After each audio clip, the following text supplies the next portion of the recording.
आज सुबह के मुरली है। आज मुरली के तारीख है 22/4/22। आज बाबा कहतनी, मीठे बच्चे, बाबा आइल बानी हम बच्चा लोग से दान लेवे। हमनी पास जो भी पुराना किचरा बा ओकरा के दान दे के पुण्य आत्मा बन जाए के बा।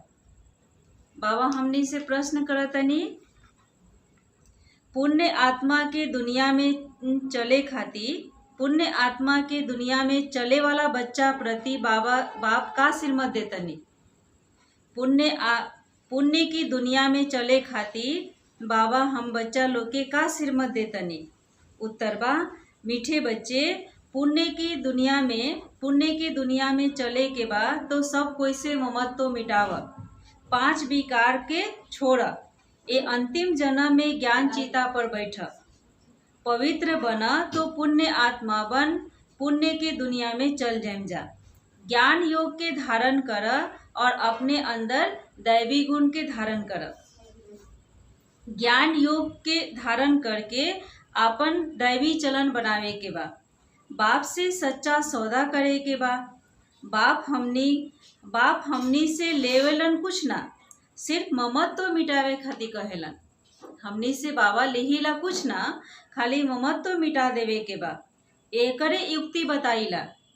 का युक्ति बताइला कि देह के जितना संबंध बा ओकरा से बुद्धि के निकाल द, तभी हमनी के पुण्य आत्मा बन सकीला। ना तो देह के संबंध में हमार बुद्धि लागल रही तो ज्ञान योग अच्छा से धारण ना हो सकेला।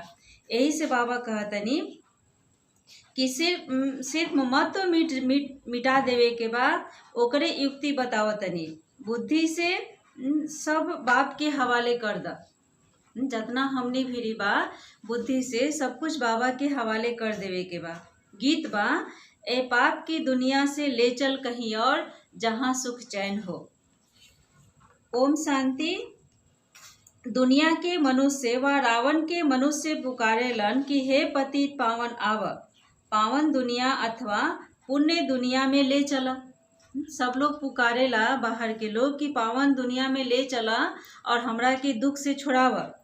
गीत बनावे वाला ई बात के समझेलन ना। बाबा कहतनी कि जो गीत बनाई लाजा, जैसे ये भक्ति मार्ग के गीत हनो कि ये पाप की दुनिया से ले चल, तो वही बाबा कहतनी कि गीत बनावे वाला ई बात के समझेलन ना, पुकारेलन कि रावण राज्य से राम राज्य में ले चला, परंतु अपना के कोई पति समझेला ना। पुकारी ला जात सब लोग कि हे पतित पावन आव, लेकिन अपना के पतित कोई समझेला ना। अपन बच्चा के पास तो सम्मुख बैठल बानी, है ना। बाबा हमनी के सामने, हम बीके लोग के सामने सम्मुख बैठल बानी। राम राज्य में चले खातिर, श्रेष्ठ बनावे खातिर श्रीमत देतनी। भगवान नुआच, राम भगवान नुआच ना, राम भगवान नुआच ना, शिव भगवान नुआच कहल जाला। भगवान तो निराकार हवन, निराकार आकार साकार तीनों दुनिया बा। निराकार, साकार और आकार। जैसे ई साकार दुनिया हो गई और एकरा ऊपर सूक्ष्मतन बा, वो हो गई आकार दुनिया यानी आकारी दुनिया, और ओकरा ऊपर जौन बा वो निराकारी दुनिया हो गई। तो 3 दुनिया बा। अभी बाबा आइल बानी हमनी के स्वर्ग के राज्य भाग देवे खातिर पुण्य आत्मा बनावे। राम राज्य के मतलब है दिन और रावण राज्य के मतलब है रात। ई बात और कोई नहीं जानत कि दिन और रात का होला और राम राज्य रावण राज्य का होला। बाबा कहतनी कि और कोई नहीं जानत। हमनी में भी कोई बिरला ही जानता, यानी हमनी के बीके में से भी कोई बिरले एगो जानत हुई हन। नंबर 1 नंबर वार में एक ज्ञान खातिर पवित्र बुद्धि चाहिए। मूल बात बा याद करे के। जितना हमनी के याद करम जा उतना ही बुद्धि में ज्ञान धारण होई। अच्छा चीज हमेशा याद करल जाला। तो हमनी के पुण्य का करे के बा? हमनी के पुण्य का करे के बा? हमनी पास जो भी किचरा बा वो बाबा के हवाले कर देवे के बा। मनुष्य जब मरेलन तो ओकरा ओकर बिस्तर कपड़ा आदि करनी घोर के देवल जाला, यानी महापातर के देवल जाला नो, सब उनकर पुराना चीज, तो वही महापातर के सब दे देवे के बा। वो दूसर किस्म के ब्राह्मण होलन, यानी ब्राह्मण उहो कहलालन, लेकिन वो महापातर कहलालन। ब्राह्मणे में आवेलन उहो, लेकिन दोसर ब्राह्मण हवन, बाबा कहतनी। अब बाबा आइल बानी हमनी से दान लेवे खातिर। ई पुरानी दुनिया, पुराना शरीर सब कुछ सरल बाटे ना। बाबा कहतनी पुरानी दुनिया, पुराना शरीर सब कुछ सरल बा। एकरा के हमरा के दे दा तो ममत तो मिट जाई। सरल चीज का करम जा हमनी के लेकर के, ओकरा में बुद्धि फंसल बा। आखिर बाबा की याद करत नहीं जा और बुद्धि फंस जाता है सरल चीज में, व्यक्ति वस्तु वैभव में। यही से बाबा कहतनी एकरा के हमरा के दे दा और फिर ममत तो मिटा ला। तो यह हमरा के दे दा, ऐसे ममत तो मिटा ला। भल 10-20 करोड़ बा, परंतु बाबा कहिला कि इनकरा से बुद्धि निकाला।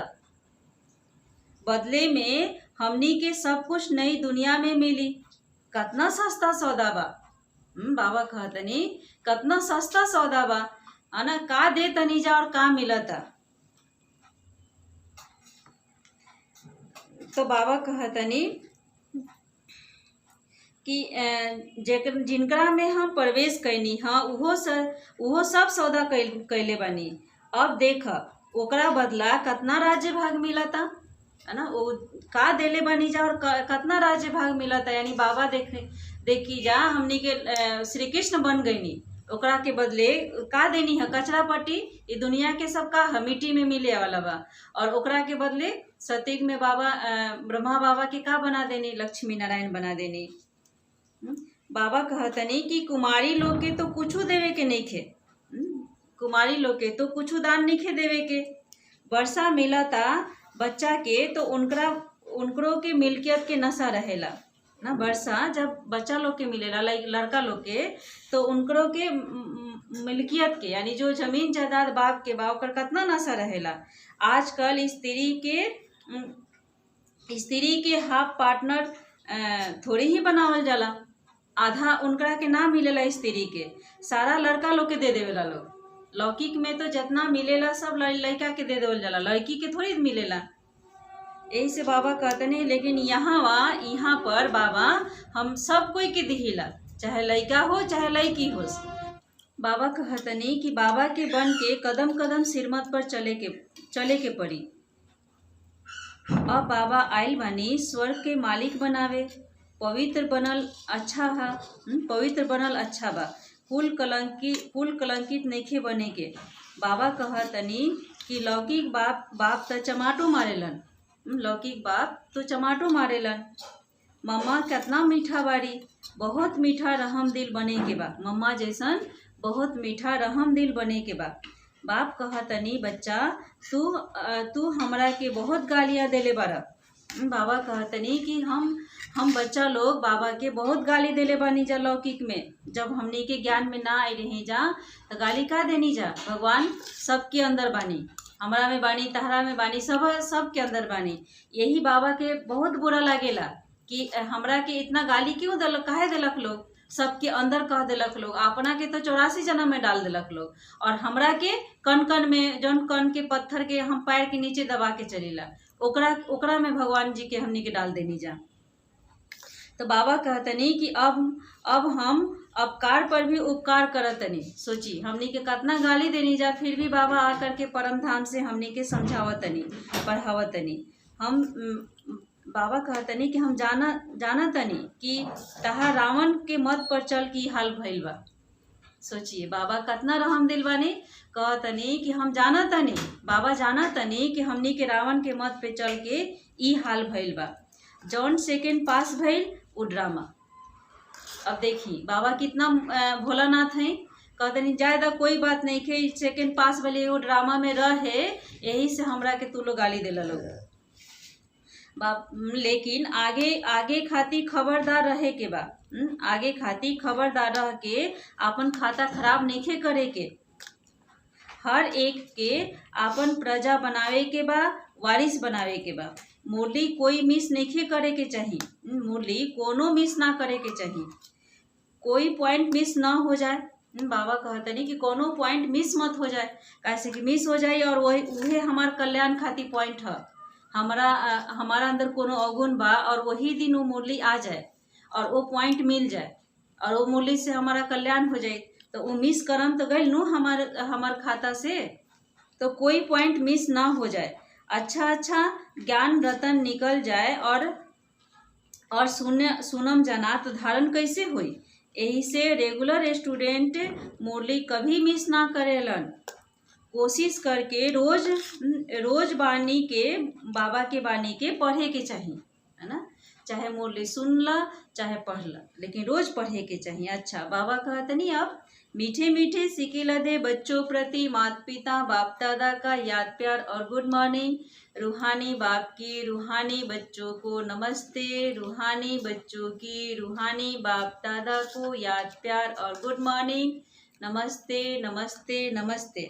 धारण करे खातिर मुख्य सार के पहिलका पॉइंट बा, आपन खाता खराब ना हो एकरा खातिर बहुत खबरदार रहे के बा। कभी कुल के कलंकित नइखे बनावे के, पढ़ाई रोज पढ़े के बा, मिस नइखे करे के।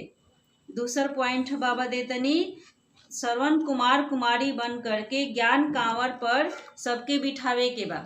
जैसे श्रवण कुमार कुमारी के का कहल गइल बा कि वो अपन माता पिता के कंधा पर बैठा के और पार ले गई रही हूँ, तीर्थ यात्रा करैले रही। वैसे ही हमनियों के ज्ञान के कांवर ले करके और सब कोई के वो कांवर पर बैठावे के बाटे, है ना। ज्ञान के कांवर पर बैठावे के बा।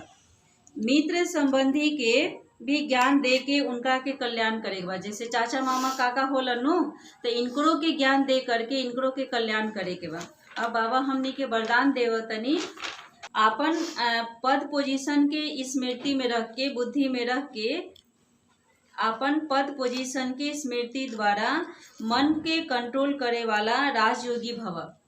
बाबा एकरा के विस्तार में समझावतनी। अमृत बेला तथा सारे दिन में बीच बीच में आपन पोजीशन की स्मृति में लावा कि हम ही राजयोगी हैं। आपन पोजीशन हमनी के का है कि हमनी के राजयोगी हैं। राजयोगी के सीट पर सेट होकर के रह। राजयोगी माना राजा, ओकरा में कंट्रोलिंग और रूलिंग पावर होला, यानी कंट्रोल करे के ओकरा के और फिर नियम पे चले के ओकरा में पावर होला। उ 1 सेकेंड में मन के कंट्रोल कर सकेलन। उ कभी आपन संकल्प बोल और कर्म व्यर्थ ना गवा सकेलन। अगर चाह के भी यदि व्यर्थ चल जाता तो ओकरा के नॉलेजफुल राजा ना कहे के।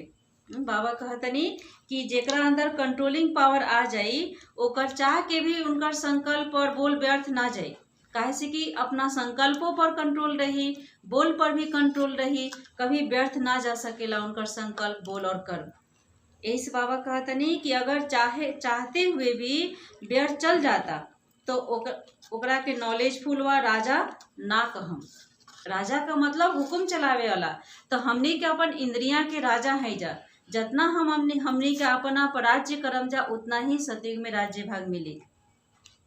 स्लोगन बा आज के, स्व पर राज्य करे वाला ही सच्चा स्वराज्य अधिकारी हवन। यानी अपना पर जो राज्य करे वाला होइहन उहे सच्चा स्वराज्य अधिकारी होइहन, उनकरे राज्य अधिकार मिली। आज के विचार हाँ जो रोज बाबा हमने के विचार दिहिला, जितना अधिक हमनी दूसरा के भलाई करम जा उतना ही स्वयं अपन भलाई करम जा। जो जितना देख दूसरा के हम करम उतना ही हमरो मिली। प्रतिदिन यानी रोज बाबा कहतनी कि अपन ऐसे ही भलाई करते जाए के बा। आज के सोमान है जना पे हमनी के रोज दिनचर्या चालू करे के बा। सोमान से कल के सोमान रहनु कि हम 100 केस के 100 पीस हैं, और आज के हाँ कि हम आज्ञाकारी वफादार और फरमान बरदार हैं। हम आज्ञाकारी वफादार और फरमान बरदार हैं। ओम शांति।